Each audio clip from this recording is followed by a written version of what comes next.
WNYC Studios.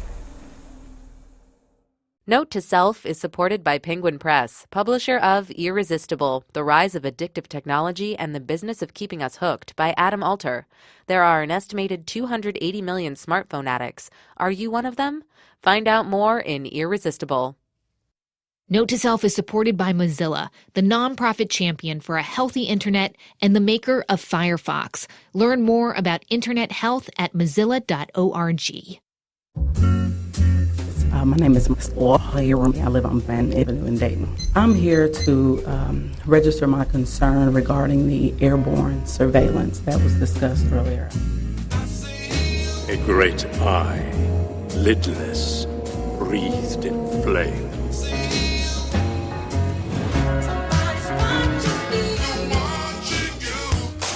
Do military contractors watch over the globe?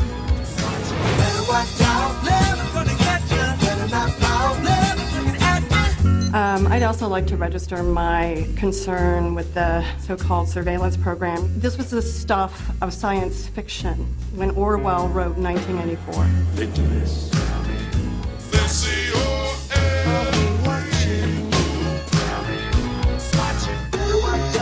Down here, where I cannot see so clear. What policies does Dayton have in place to prevent using the data in a racially biased way?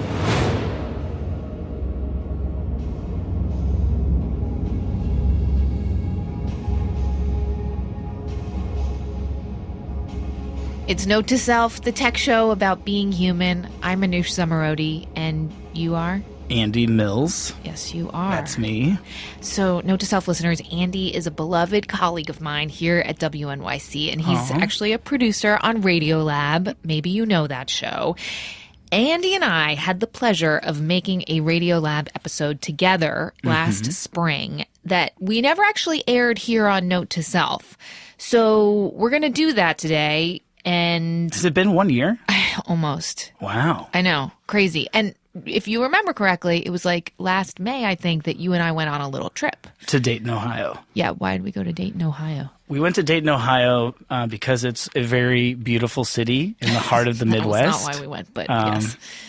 We went because there's someone there who's like a crime fighter, I guess you'd say. Yeah. It's like all those sci-fi movies about what in the future, like what crazy, amazing idea we would come up with to fight crime. It turns out that like, not the future, but like right now, there's a guy who's got one of these like superpower sci-fi, what would you even call it? Well, I mean, just to break it down, it's basically putting cameras on the bottom of planes and flying them over cities and then going back and forth in time. So yeah, I mean, it's kind of a superpower. And like all superpowers, Andy, it can be used for good or for evil. I'm thinking more for good. Yeah. But it's complicated. It is a little at the end of our reporting last spring, Andy, we kind of got left hanging a little bit. Yeah, we had a bit of a cliffhanger, but do not fret. Yeah. I have brought you an update. Yesterday, I talked to Mr. Ross McNutt, who everyone's going to meet here in a little bit. He was the kind of star of our show, and he kind of filled me in on what's happened in the past year. And you haven't told me yet. So everybody, here's what we're going to do. We're going to play the Radiolab episode, and then we're going to get our update from Andy.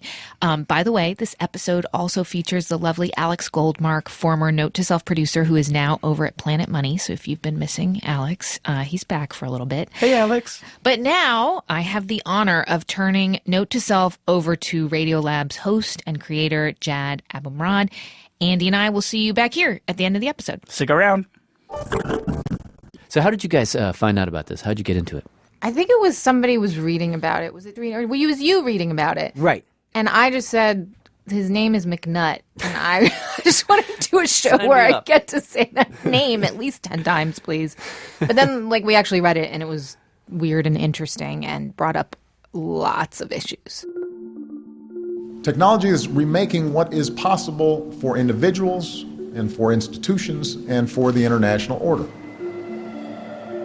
I'm Jad Abumrad. I'm Robert Krulwich. So here we are at this moment in time where we're faced with these decisions about what we want our future to look like. be like? There are fewer and fewer technical constraints on what we can do. That places a special obligation on us to ask tough questions about what we should do.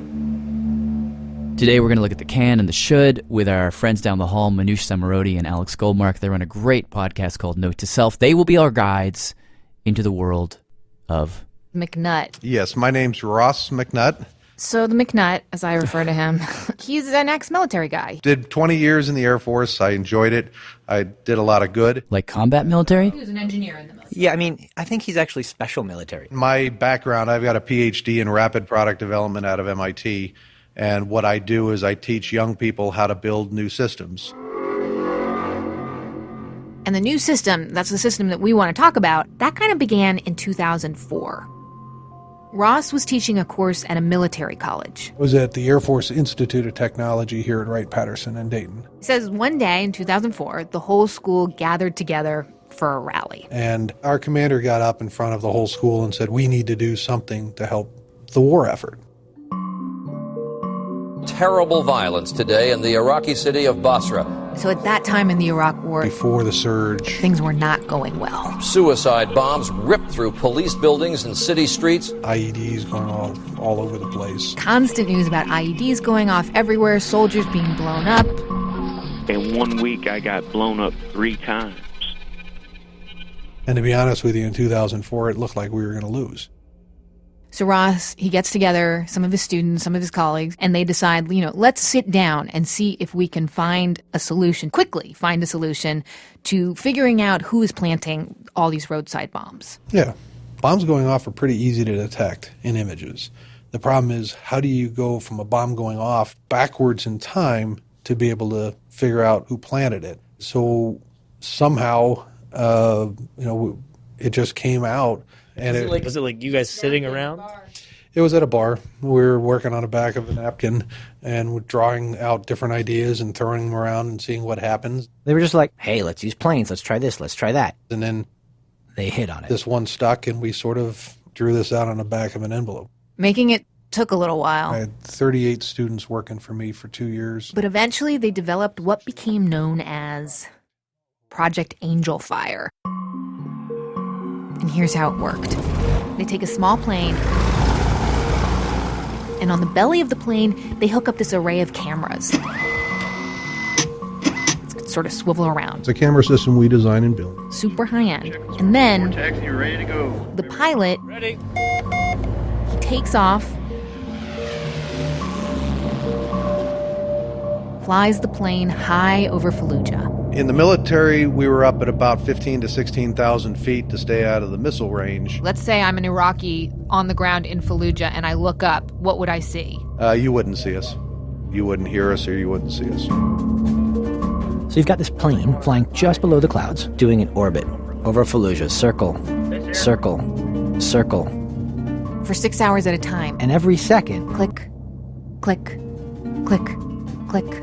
Every second, it takes a still image of the entire city of Fallujah, 25 square miles, and then beams it down to an operator. We take a picture, process it, downlink it, process it, downlink it, every single second. So the plane is snapping, picture after picture after picture. But here's what makes the system so powerful. The operator on the ground has, let's say, an entire day's worth of these high-res pictures of the entire city of Fallujah. And then let's say there's an explosion. Officials say at least 20 people were killed in explosions at a market. And wounds 11 others. First, the operator would pull up the most current image of the city, zoom into the place within Fallujah where it happened, and then click, click, click, in 1 second increments, go back in time and see who was there, what happened. When was the last time somebody fiddled around in that roadside? Spot. Yeah. And you're like, okay, I've gone back 2 hours and it's that car. Fast forward, click, click, click. They can now follow that car forward in time to see where it goes. And you see that it went to a house in another neighborhood 2 miles away. Well, that's where you dispatch your troops to right then. Basically, we'd be able to send either the special forces in or the Marines in and sort of take appropriate action. Now, look, the military doesn't release statistics on how well some of its military technology works, but there are officers who will be quoted saying that, yes, Project Angel Fire saved lives. But the reason why we decided to do this story is because it's not just a military thing, right? Like with a lot of these technologies, they maybe start in the military, but then they trickle down all the way down to all of us. And actually, in this case, it trickled down to Dayton, Ohio. Ross Group Incorporated? You think that's it? Or I think that's a... By his first name? Yeah, it'd be weird. Oh, you gotta go with the McNutt. Producer Andy Mills and I actually went to Dayton, Ohio to visit Ross at his business. Persistent surveillance systems. There it is. Persistent surveillance systems. Right. That feels Orwellian. Yep. These are the lenses, and the motors here basically control it. So first we went over to his workshop where he actually works and makes the cameras. These are more powerful than some of the best military systems. Like we could see him actually making them and how they get attached to the bottoms of the airplane. Oh, so many airplanes. Then we went over to the hangar where he has all the airplanes. They're beautiful. So overall, we've got 27 airplanes we operate. He owns his own airport. Ready? Yeah. After you guys. Oh my God, it's big. And then he showed us their command center. And this is where you have a bunch of people sitting in front of these enormous screens. This is like your viewing room? Yeah. And this is where all the plane pictures end up. Because Ross's basic idea in taking this technology from Fallujah to a city like Dayton, Ohio, is basically this. The U.S. cities have just as large a problem as we do in Afghanistan and Iraq, only it's not IEDs, it's crime. We've had a lot of major events this year. We've had 4 officer-involved shootings so far this year. Our homicides are up this year. So this is Dayton Police Chief Richard Beal. BIEHL. I talked to him last summer. A couple years ago, Ross called him up and was like, look. A city like Dayton, Ohio, we've got 28,000 crimes a year, about 10,000 Part 1 crimes. Murder, rape, assault. 10,000 Part 1 crimes comes out to be $480 million a year. But McNutt is like, for about the price of a police helicopter. We believe that we would be able to decrease crime by 30 to 40%. 30% decrease in that is $155 million a year. The Dayton police were like, Alrighty. Let's give it a shot. We basically set up a test in June of 2012 for a 5-day flight. Fair prop. Here we go. To see for ourselves what it was capable of doing. They sent the plane up in the air. It started doing its thing, just like in Fallujah. And within just a few hours... there was a call of this breaking, entering in progress with a description of a van. It was an older white box truck, just a regular random moving truck. This is Angie Horn. She's the one who called 911. She was just home on her lunch break, and she sees a moving van pull up in front of her neighbor's house. A guy gets out, breaks in, starts moving furniture out. So we immediately called the police. They got there relatively quickly from what I remember, but he had already taken off. Now, normally in a case like this, the police would be like, well, how do we follow him? We don't know where he went. But in this case, the police contact persistent surveillance systems, and ultimately they get connected to this guy. My name is Alex Blassingame. I'm the senior analyst for the company. Alex pulls up the image of Dayton, zooms in, clicks backwards, about 5 minutes, until he sees this little grainy white dot appear in front of her neighbor's house. This is the vehicle here that we're wanting to track. I'm sorry, what vehicle? I barely see anything. Right. So the image looks real blurry, but the human brain and the human eyes are very, very evolved to pick out movement. You gotta understand that from 2 miles up, a car looks just like a random shape. People, they look like pixels. Alex has trained himself to pick out movement. I'm gonna put a tag down on where he's He at. places an orange circle over that random little shape, and then click, click, click, he moves forward, forward, forward. To follow him to his real-time location. Alex follows it up some roads, finds out that it is parked in a parking lot. 6 blocks away. He calls up the people in the field, goes, go over there. They get there. They see the guy. They see a truck full of stuff. They send a different cop over to pick up the witness. Witness goes, yep, that's the guy. Oh, so at this the point, lady who called. Yeah, this is minutes later. No kidding. That could have been a murderer. right? That could have been an armed robber. It could have been a lot of things. This is so weird. This is like having a superpower. It is. This is actually better than Batman. You can't go back forth in time if you're a superhero. I just feel sad. It's like we're all just these little dots.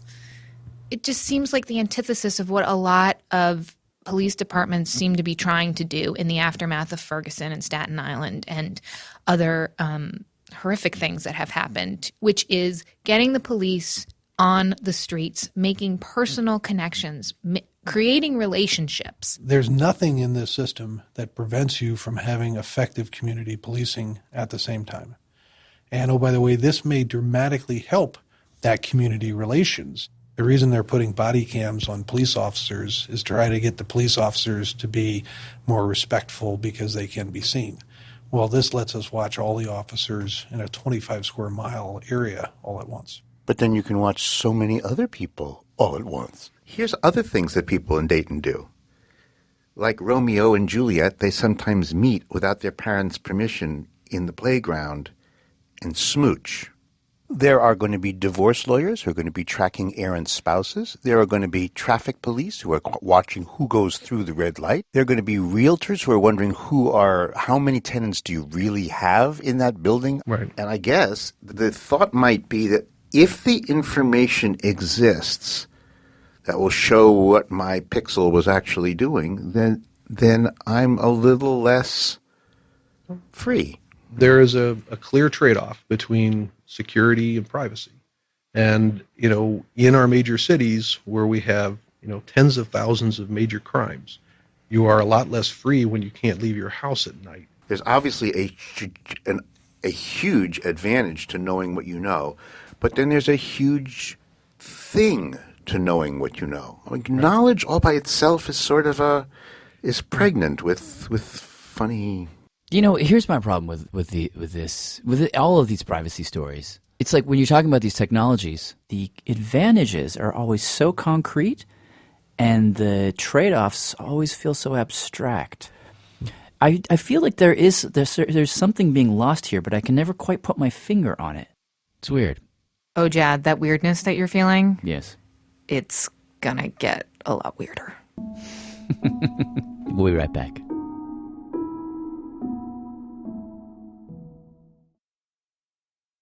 Note to Self is supported by Mozilla, the nonprofit tech company behind Firefox, the world's last independent web browser.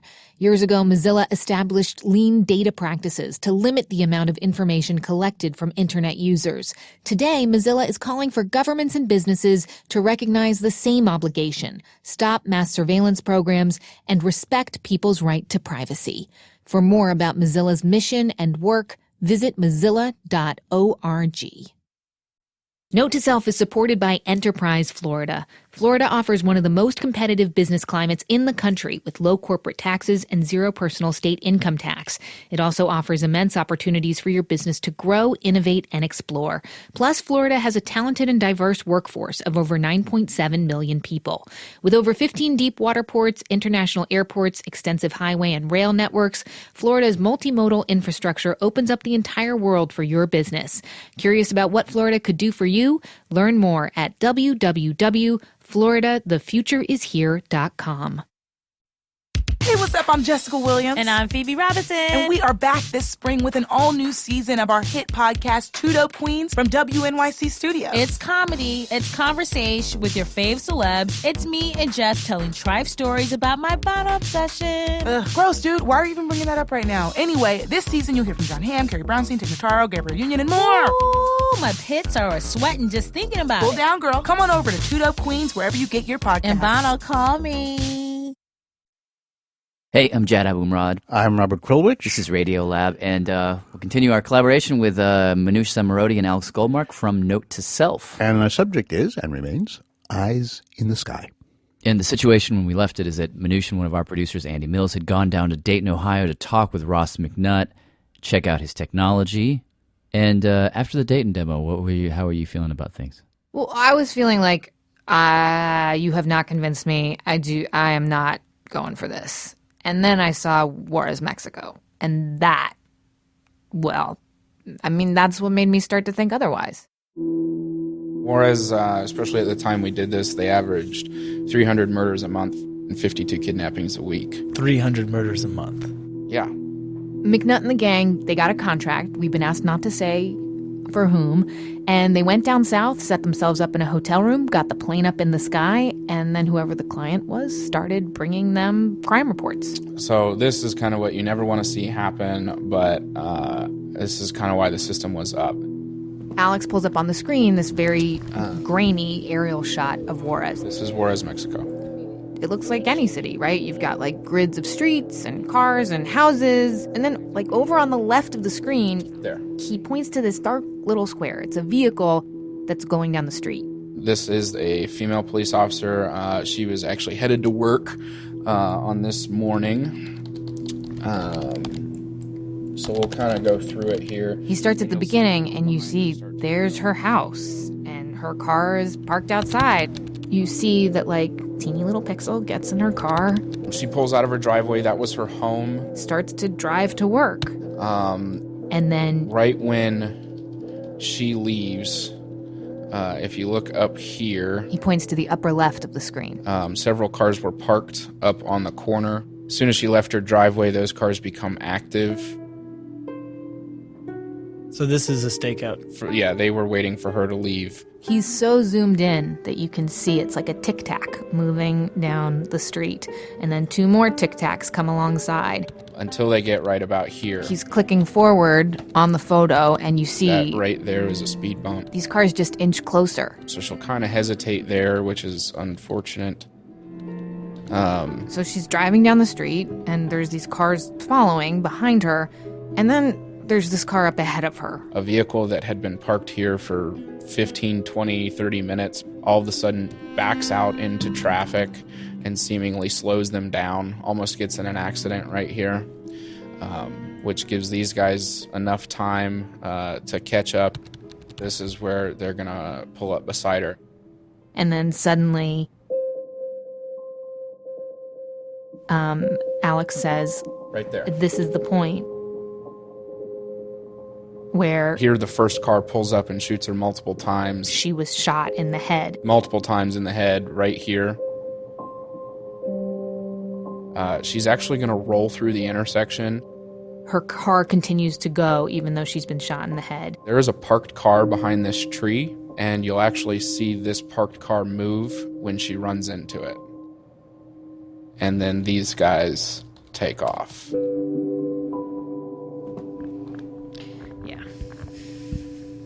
It was not fun to watch. It was upsetting. But what happens next made me really start to understand what this technology is capable of. I wanted to real quickly just show you some of the other Ross walks in, he takes that moment, horrible moment, and then he starts to like shoot back and forth in time. So suspect car 1, here's his path before the murder, here's his path after the murder. He actually takes the two cars from that murder, and you see, he draws on the map, you see that they meet up with two other cars. See that guy there? That were involved in a different murder. Now, one murder becomes two cars become 4. Car stops. And if you follow all 4 of these cars, drawing lines as they move through the city, you find out who they meet up with. And 4 becomes 8, 8 becomes 16, so on and so on. And you have all these lines crisscrossing the city, and then you see that a whole bunch of those cars are headed to one place. This house appears to be their cartel headquarters. And that's when you start to think,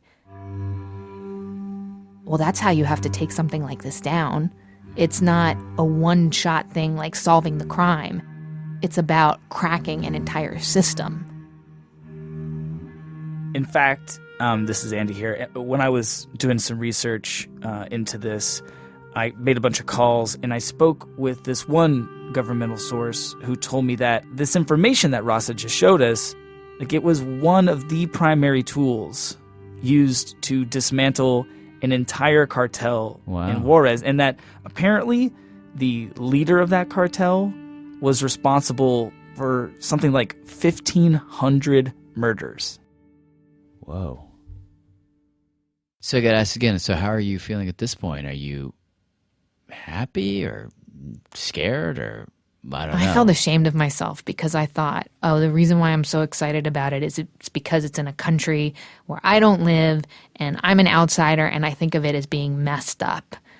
So it's okay for them, but it's still not okay for us. What did you think, Andy? I mean, like, this is where I stopped being a good journalist because I picked a side. It feels wrong to not solve these crimes that we can solve. And what if this plane is on top of New York? Good. God, really? For me, it became... But do you remember, like, after 9/11, when you'd walk down the street and you'd hear the F-16s circling over the city?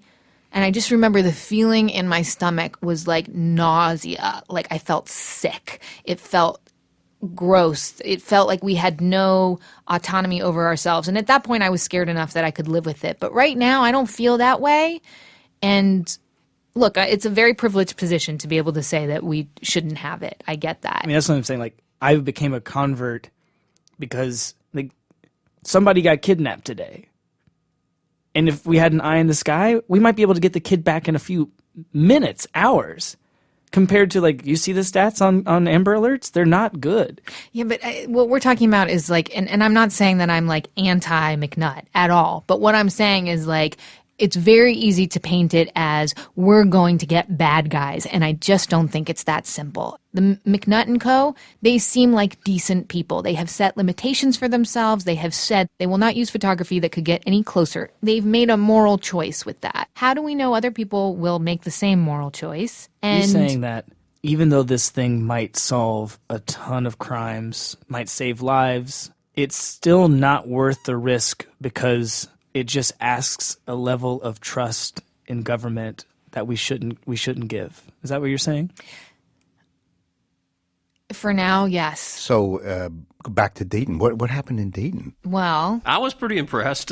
After that 5-day demo, the police chief, Richard Beale, I recommended that we enter into a contract with Persistent Surveillance Systems. And so they took it to the city commission. Hi, this is Carrie Gray. Oh, hey, Carrie, it's Manoush in New York. And according to Carrie Gray, Director of the City Commission Office for the City of Dayton, Ohio. Committee saw the presentation and they liked it. The City Commission was interested in the presentation. But they decided that before they go forward, they should have a public forum so they could just, sort of hear from the people. There was about 75 or so people there. And he says that the people of Dayton, much like the people of Radiolab and Note to Self, were very divided. A quarter of the people were supportive of this technology and they were frustrated with the amount of crime. Their belief was, I'm not doing anything wrong, so I don't care what people see me doing.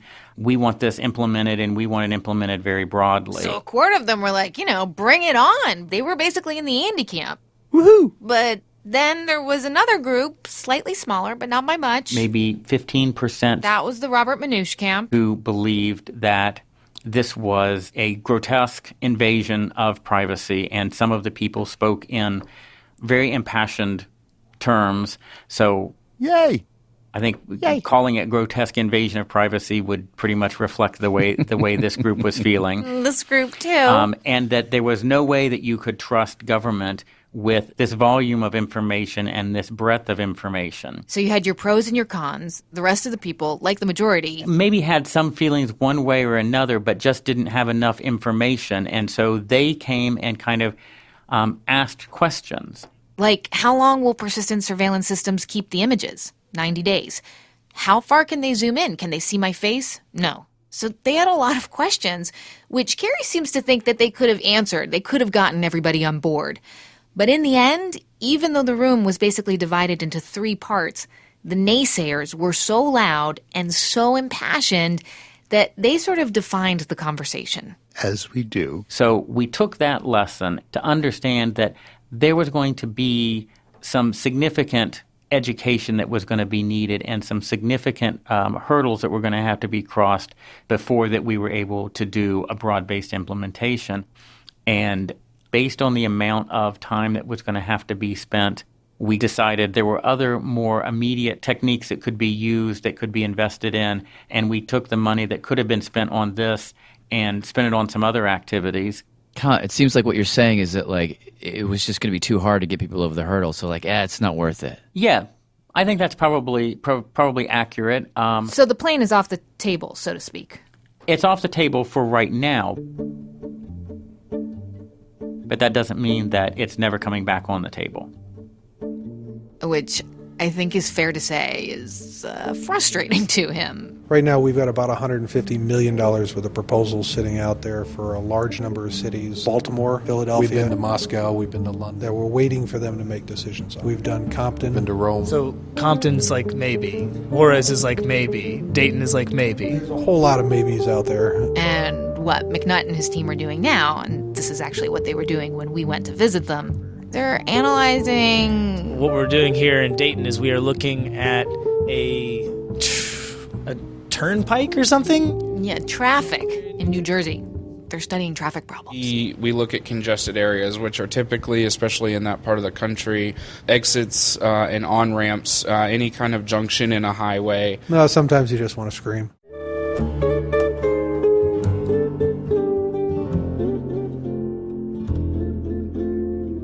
McNutt. Okay, it's McNoosh. Just kidding. It's Manouche. I'm back in the studio with Radiolab producer Andy Mills. And Andy, that episode that we just heard first aired almost a year ago. Hard to believe. But actually, you talked to Ross McNutt, the man at the center of this technology, just yesterday. How's he doing? How's the McNutt? He seems to be good. He gave me what I've been calling the McNutt-date. I've got here my notes. Okay. From our what is conversation. going on? Is this technology... First off, he got a lot of responses from listeners. Some of them reached out to him, not exactly understanding what it was that he was doing. They kept saying, like, I can't believe you're running drones over cities. And they equate, they equate drones with, like, killing people. So obviously they were upset. But most people thought, like, some version of this is likely coming, and they were pretty excited about it. And one of the listeners who got a hold of him, he referred to them as a wealthy philanthropist who he could not name, but... Like Bill Gates or something? I'm guessing it's probably not Bill Gates. Okay. But somebody who likes what he's doing and reached out to him to be like, hey, can I help you try and find the right city? Yeah. And the big update that he had to say was that, like, they eventually did find a city, and they have been... running the test program. Really? Yeah, in the city for like over a month. And so far, he thinks it's really promising. Now, okay, so like, could it be over us in New York now? I tried to poke at him, like, what is this mystery city? I don't think it's New York. The hints he gave me were that, one, it's bigger than Dayton, and two, and maybe most importantly to him, it has a lot higher crime rate than Dayton does. He said that in this first month that he was doing it, and this isn't even like having it up every day all the time, that they saw over 1,800 crimes. And they saw, in that there were shootings and home invasions and stabbings. He said that they had been monitoring this drug operation. Whoa. But they can't actually do anything about what they have seen. Right. Well, what they can do is they can, like, compile for each one, like, a strong evidence-based case in case they decide to ever go for them. I see. So if the city decides to use the technology, they could go back and use the tapes. Exactly. And presumably they're using the information that they're compiling to go to the city council or whatever to say, see what we have, see the potential, sign us up. That's the stage that they're in right now. And it's just like in Dayton, how eventually, after the test and after the city liked it and the police force liked it, they eventually brought it to city council where it became a stalemate, essentially. They're just about to do that step in this city. Any indication that they might not get into a stalemate like they have been in Dayton? Like, is there anything different? Because if it's exactly the same, isn't it just going to be like the same thing that a quarter of the people think it's maybe a good idea and then the other parts don't? Yeah, I think that that's exactly what he's prepared for. I mean, he's the eternal optimist that he always was, because he just really is convinced that the good outweighs the risk. Are they doing anything differently this time? Because it's a bigger city, he said that they're flying slightly higher, which means that as much as we were all just dots on the screen to him before, we're like even more dots now, like a tiny, tiny bit smaller. We have to take his word for that. Yeah. We're just, I take the McNutt's word. This is a phone update. But he's excited. He actually said that, like, I I wrote down one great quote from him. Oh, let's hear the It's McQuote. It's a McNutt quote, a Mick quote. He said, whether it's here or in the next city, that he's just waiting for political leadership that is willing to take some heat in order to keep their city safe. He knows that there's going to be heat, but he thinks that it's just worth it in the end to, get the criminals off the street that are doing the crimes and provide these safe cities. And what about for you, Andy? Listening back to this episode, are you still thinking that, when we left you, you were pro McNutt. Yeah, I'm more pro than I am con, but I think if I'm going to be totally honest, with certain people running to hold certain offices in our country, it does make me more nervous about what kind of power we hand over to the people who represent us. Now, with that being said, it is still technically legal for him to do this in certain capacities. And if we're not going to come up with a law that will make it illegal for him to do this privately, maybe it's better to have the government involved than not. I know. Yeah. I know. Tricky. Okay, I'm sticking with. Sticking to your guns? I'm sticking to my guns. Oh, all right. Okay. But I did have another question. Yeah. Last question for you. To pay the bills, are McNutt and Co. still parking cars? They do still have some.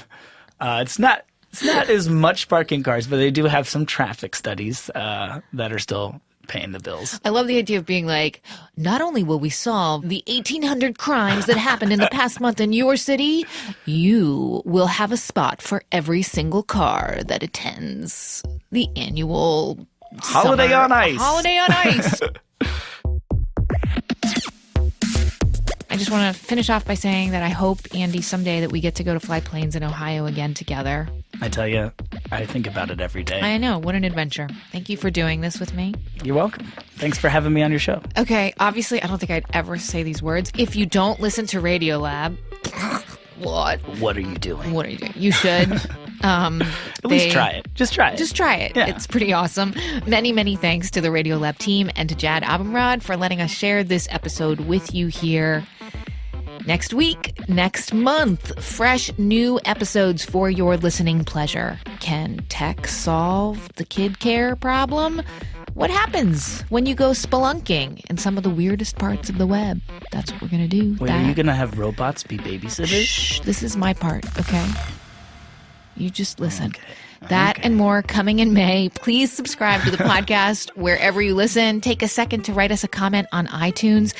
The Note to Self team this week was Jen Poyant, Jenna Cagle, and Joe Plord, with special help from Seth Kelly and, of course, Andy Mills. Note to Self is a production of WNYC Studios. I'm Manoush Samarodi, and I'll talk to you next week.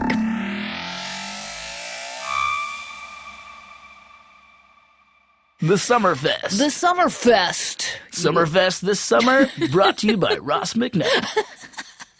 I'm going to go to that.